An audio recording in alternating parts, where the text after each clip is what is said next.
Ning alas golek kayu, mung welase ora payu. Tuku jamu karo permen. Ora payu yo ben. Tuku jamu disampuri santen. Ya nek ora payu susu ya karatep. Kowe ngerti ben apa ora? Ora payu yo ben. Mosok kalah karo truk duwe gandengan. Baru masa aku kok kok jaran. Ora payu yo ben, penting aku sehat. Ora masalah ora payu. Ngono lho, Cuk. Mas. Ya nek kuwi kabeh wong njaluke sehat.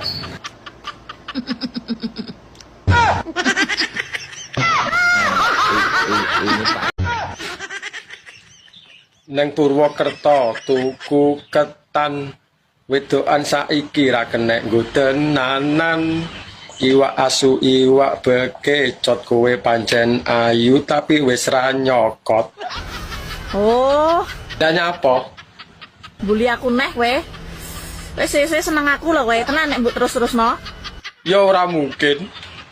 Tak bales ah. Tak tunggu balesanmu. Ora trimo.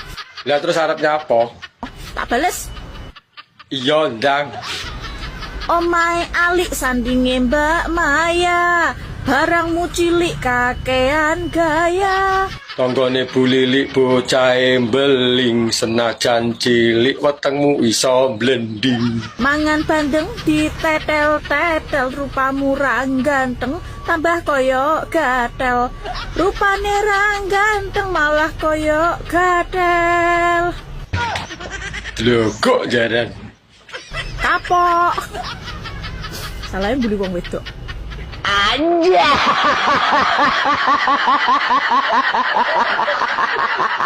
Wong wedok sing iso nganggo daringan pinter nyimpen kayane sing lanang. Oke. Sing gak mbok rabi sitok, Dik. Apa, Pak? Wong wedok kok sikile gedhe, ulune akeh. Aja mbok rabi. Lho, kuwi apik lho, Pak. Kuwi ngono banci, Dik. Oh, kuwi banci, Pak. Ki banci. Wah, Oh, lak ulune akeh ki banci. pengalaman kuwi ya. Ora roh aku, Pak. Polane kuwi aku awake dhewe kudu takon-takonan, Pak.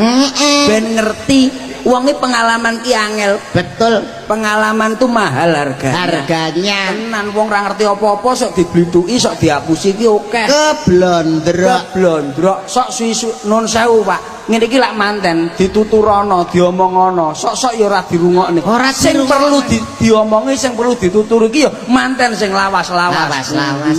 Manten lawas si kandhanane angel-angel. Angel-angel wong lanang iki pokoke nggae iki lho, paugeran eling lan waspada. Eling Ning omah duwe bojo, waspada. aja nganti konangan.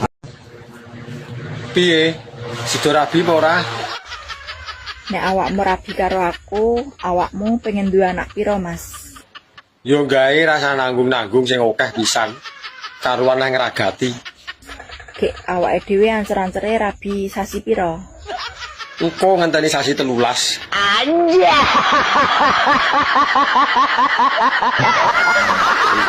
Ini parahnya.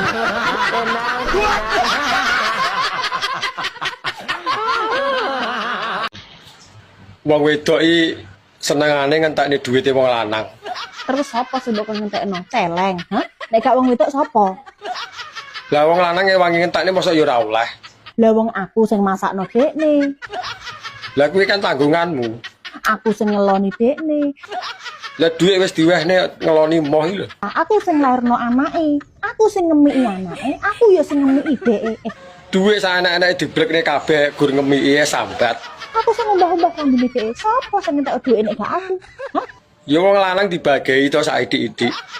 Kok iso lho kowe ngomong ngono iki? Wong lanang iso nggo tuku rokok ngono wis bungah. Wong lanang apa mbok kon golek dhuwit. Rumangsane tuyul wong iki. Sampane apa rondo to, Mbak? Rondo dengkulmu wir. Mbok rasa ngegas ngono lho, ditekoni ngono leh nyente-nyente. Rabi tau rondo. Lah nyapur andang rabi, selak kasep lho, Mbak. Engko nek wis kadung tuwekno alot.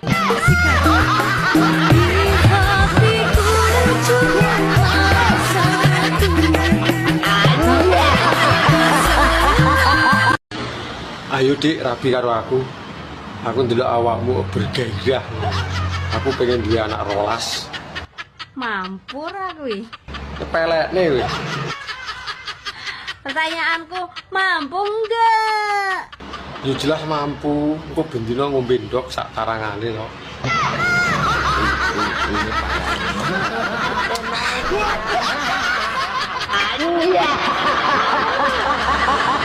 Tirakate wong Jawa siji betah luwe, loro betah melek. Loro omah akhire lak ngono kuwi kelakuanmu.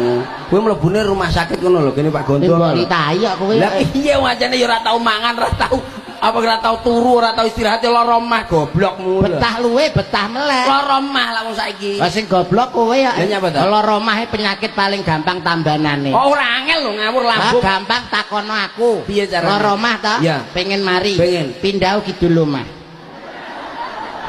Maksudmu piye to Pak? Ora genah aku sih. Lah iki sing goblok kowe kok. Piye to maksudmu iki? Lah ya loro omah. Wong nek tirakat jarimu Loro omah. pengen mari. Pengen mari. Oh gak loro omah. Nah. Pindah kidul omah. Loro omah itu lumah. Enak jane tan omah truk ndasmu Nesu dagelan nesu. Lho, Nek ora nek nesu ngono. marai kena ludira inggil. Ludiro anggil ki apa? Darah tinggi. Tuku apem diwadahi plastik. Adem-adem, enake iclik. Degane kambil ijo. Bejone sing duwe bojo. Budal no. Pasah pengen.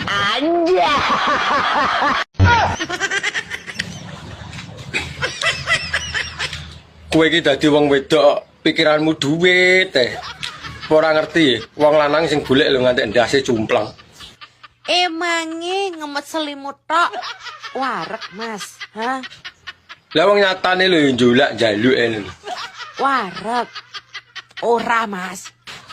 Nyatane warek ngantek 9 sasi lho.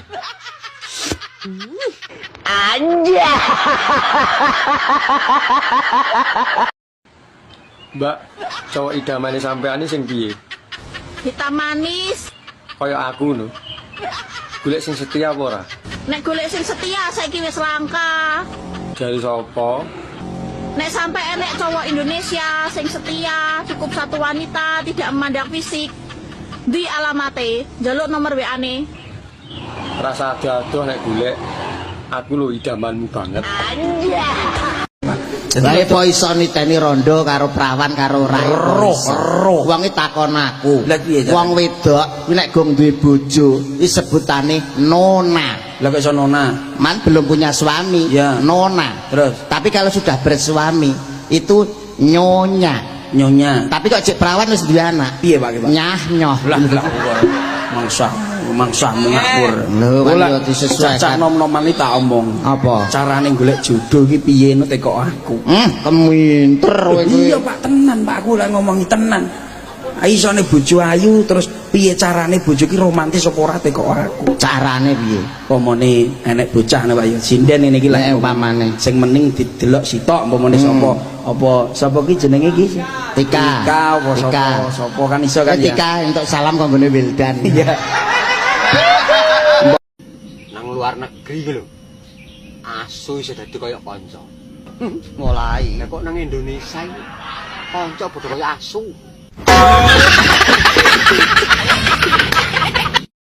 Siksane apa wae ya tergantung karo kelakuane yen ngapusi diculek matane yen ngapusi suwe cangkeme yen ngapusi culek matane contone sapa kancaku